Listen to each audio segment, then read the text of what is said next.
Good afternoon, everybody, or good morning, depending on what part of the world you are in. This is the Roaming Prepper channel, and I'm your host, Pete. Once again, we're gonna go through a few headlines, news articles from around the globe, stuff that I thought was of particular interest. Now, I'll ask you, as I always do, don't forget to like and subscribe if you have not already done so. Feel free to leave comments in the premiere, but if for some reason I miss my own premiere, which has happened, and I can't catch you then or you miss me, feel free to put a comment below the video. And as always, I try to get back to folks within a few days' time, depending on my schedule, which those of you who follow me know is a bit erratic. If you'd like to share, always appreciated. So let's get started, because it's been a really interesting month this month. Things are just evolving, and I don't think the public really appreciates it. So President Biden vows to shut down the border if Congress passes a bipartisan deal. A lot of people were speculating he would federalize the National Guard, but see, there was a problematic situation. I made another video about that. If he were to do that, he has to declare an emergency. Well, the only emergency he could declare is that he was going to pull the Guard to allow illegal immigrants to break the law, which would not fly. It would get challenged in court, and it would get shot down, or it would get shot down in Congress, specifically by the House. So that wasn't an option. So now he punted it back to the Congress people, and they're going to probably make a lot of noise. They may or may not accomplish anything. But among the things that were talked about was daily limits, and that all people must go to the designated places or they will be ineligible, which is what we're supposed to be doing in the first place. So I don't know what to make of that. Anyway, moving forward, Finland's presidential candidate states that war with Russia is close. As you may have noticed by now, Sweden, Finland, who's right on the border with the Russians, along with the Baltic states, are all gearing up. They are under the impression that at some juncture they will have Russian tanks at their doorstep for some reason. The Russian attack in Ukraine has not gone well, but keep in mind Russia has not been in a large-scale war in almost 30 years. Or maybe more, actually 40, because when they pulled out of Afghanistan themselves. In the meantime, the U.S., in particular, NATO in general, has been involved in ongoing conflicts, so we know our gear works. Russia just found out a lot of painful lessons. That doesn't mean they're not upgrading as we speak. They're also getting backed up by China, North Korea, and Iran. So Finland, Sweden, the Netherlands, and Belgium have all stated that there is a possibility, and even the UK has stated that men and some women from the ages of 18 to 51 could be eligible for the draft if a war breaks out. So I'm curious to see where this is going to go, but it's scary. So another article, AI went rogue and couldn't be brought back in, God, I can't talk today, in legitimately scary study. I'll let you guys read this yourself, but I think when it comes to AI, we're playing with some stuff that can run amok, and nobody's really in charge. Now, I know Elon Musk and a lot of other more philanthropic science types are saying, hey, wait a minute, we really need to have some game rules, some ground rules. Another place we have no ground rules, apparently, is the playing of viruses. As we know, China has created a virus, a variation of the Rona, that has a 90+% kill rate, which who the hell would create that? But yeah, they did it because they're idiots. I can't even fathom the arrogance of humanity. My father told me when I was a little boy that his grandpa had told him, God destroyed the earth with water the first time. Man would destroy it himself the second time, and I believe it. In any case, moving on, the Telegraph from the UK, Kim Jong-un rips up plan to reunify Korea, raising fears of all-out war. Kim Jong-un actually was very emotional on an internal newscast in North Korea, stating that they must have more children, that their population is in decline, and that they're having bad economic times, and trying to motivate the people and encourage the people. And I honestly think this is a classic example of a dictatorship, communist dictatorship, that has gone down the toilet. You run out of other money and other resources from other people, and then you just start to suffer, which is why North Koreans are trying to flee the country and getting shot on the border. We'll see where that goes. Money investing. 18 companies laying off mass numbers of employees right now to start 2024. That would include Macy's, Whole Foods, Google, Amazon. Tesla laid off some. Oil and gas has not laid off a pile yet. Automotive is probably going to, because they just renegotiated the contracts and the salaries and benefits are higher, which means somebody's got to get let go, so the numbers match up in the books. Basically, the unions made a deal for some employees and not for everyone. This is the problem with, having an economy that has not been managed correctly, is the companies are just starting to struggle. So we'll see where this goes. But yeah, folks, I would, if I were you, brush up your resume, update what you've done, have somebody proofread your resume. It's even worthwhile to have somebody who knows how to write them review it. Don't wait till you get laid off to be ready to look for a job. Prepare yourself ahead of time. Prepping is not just for food and bullets, it is for jobs and financial security. The Navy lowers bar to enlist again amid continued recruiting woes. So we actually talked about this. There's a group of guys from the veterans group out here in West Texas. One of them was having a birthday, and we were talking about retention and obtaining good personnel to be part of our military. And in reality, they're lowering the bar, which they've done in other times of hardship when they can't recruit. But all kidding aside, they're lowering the bar to where people with 50 IQ and possibly even as low as 40 can be qualified to serve in the military. And that's kind of concerning when you think about it. Ultimately, people in that IQ set can be trained and they can be taught, but they can also get killed or make mistakes. So a lot of concerning, or nobody wants to join the military. And here's another article from The Guardian. Plummeting morale, low pay, unjust wars. No wonder young people resist joining up. The one backlash for the powers that be of the social media is that information gets traded very quickly. You see in this little article here, the me millennials, followed by the snowflake generation, which would be Gen Z. Are these folks really ready to wage wars? Now, to be fair, the millennials, many of them wound up in Iraq and Afghanistan, so they kind of are convoluting the two groups. But this newest young generation that they refer to as snowflakes in the article, would they be ready to put their hands on a friend who's bleeding out? Would they handle, actual strikes on our country? Because the people we're picking fight with can hit us at home.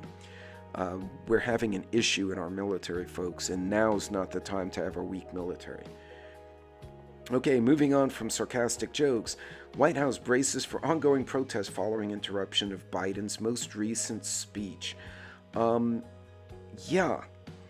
Actually, his speech, after I put this article in this video, I saw another one where a community leader of a union that represents predominantly black workers actually interrupted the president at another conference, saying that his actions have taken jobs away and have hurt the union employees and the minorities, as well as everyone else along with it. And there's a lot of vitriol out there. People are very pissed, and they honestly, at least one reporter I've seen is questioning openly if the president's actually in charge. And I would say probably not, but who in charge? Who knows? Moving on to The Messenger, former NATO Supreme Commander predicts end of Ukraine war after the election with possible territory concessions. Now, this is very much a typical thing in an election year. You notice that Putin did not invade until after Trump had left office, right? It becomes, and not saying that he's in cahoots with Biden or Trump or anything like that. I'm just saying countries will time events so that their most likely opponent will be off balance. I don't know if I'm saying that correctly. Right now, almost half the NATO countries are going to have presidential or prime minister elections this year.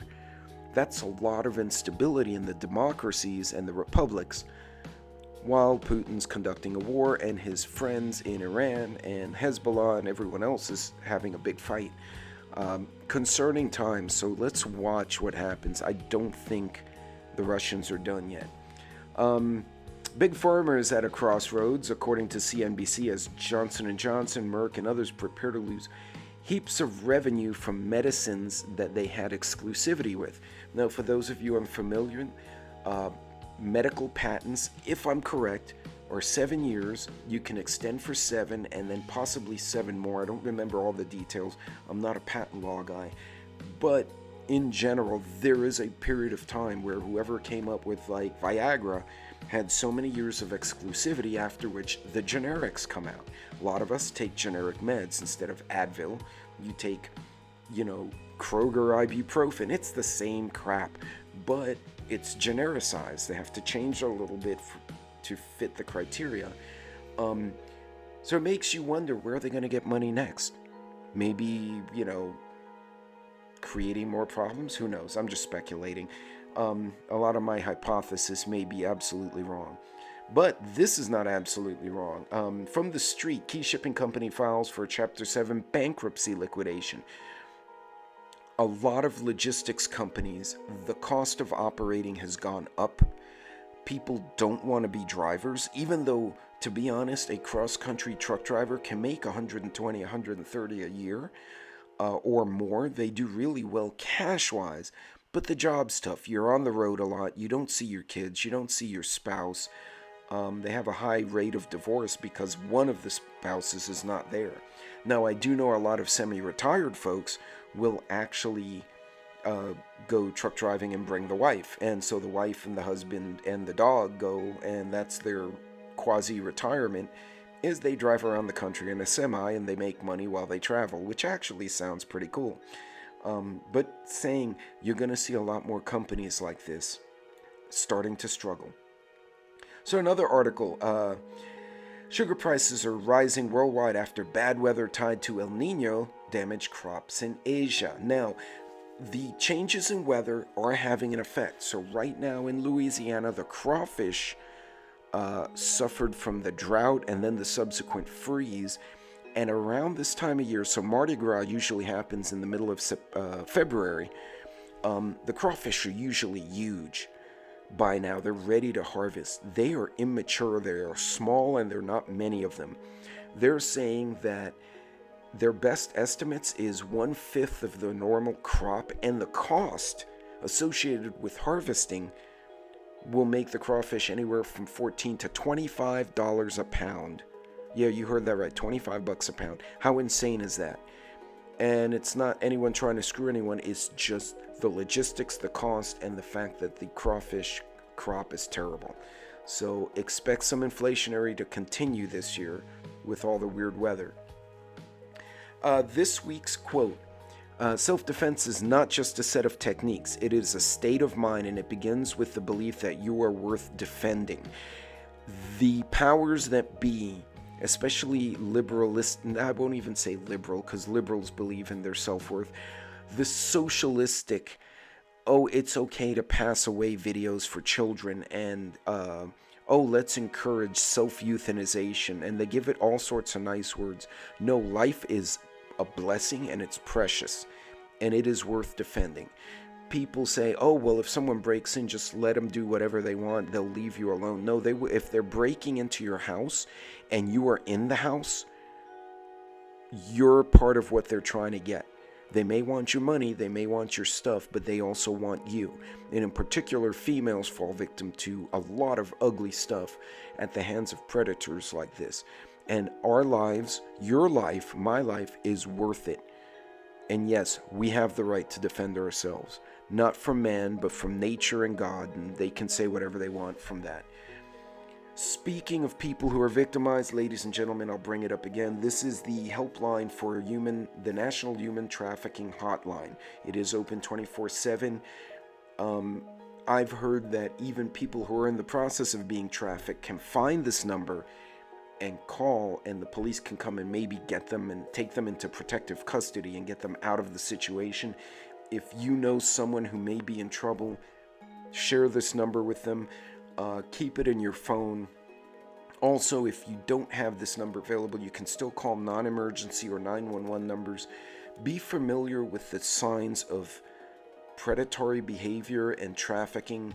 The children or the young women in particular, I've seen a lot of young women who are being trafficked, will show signs of abuse. They'll be very shy, very skittish, afraid to be touched. If their handler touches them, they flinch. You see the physical signs of fear in a lot of these victims. If you think someone's in danger, reach out. One kid abducted a day is one too many. So if we can change that equation, if we could save a kid every day, it is worth me bringing this up every freaking video on Monday. So keep that number handy, pay attention, and also pay attention to the teenagers and young adults in your circle. Even if you're not a young adult, your kids or your kids' friends, know who they are. Watch for those signs. As always, I'm going to give you my shameless little sales pitch. If you are looking for products, check my links. I do have a variety of discount codes that can save you upwards of 10 to 15% depending on what you're buying.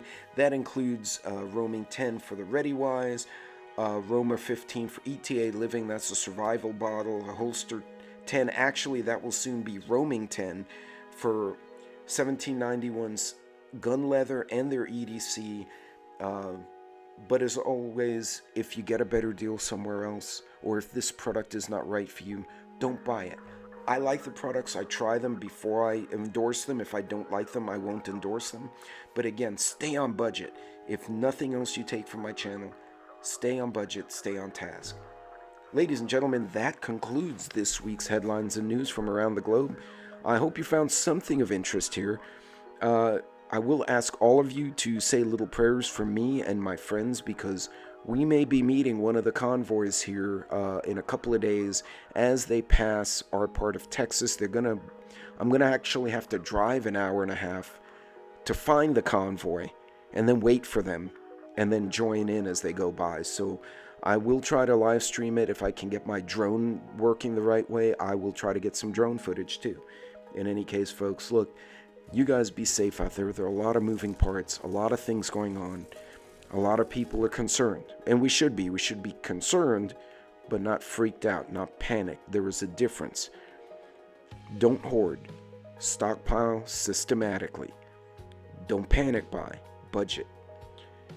And during the weeks, I've back on a semi-normal schedule, so you should see those Monday morning or the morning live streams whenever I get a chance. I usually do at least 2 or 3 a week, so come chat with me, conflict updates, news, or me just ranting about some stupidity I saw. In any case, folks, ladies and gentlemen, boys and girls, you all be safe, God bless, and take care of yourselves.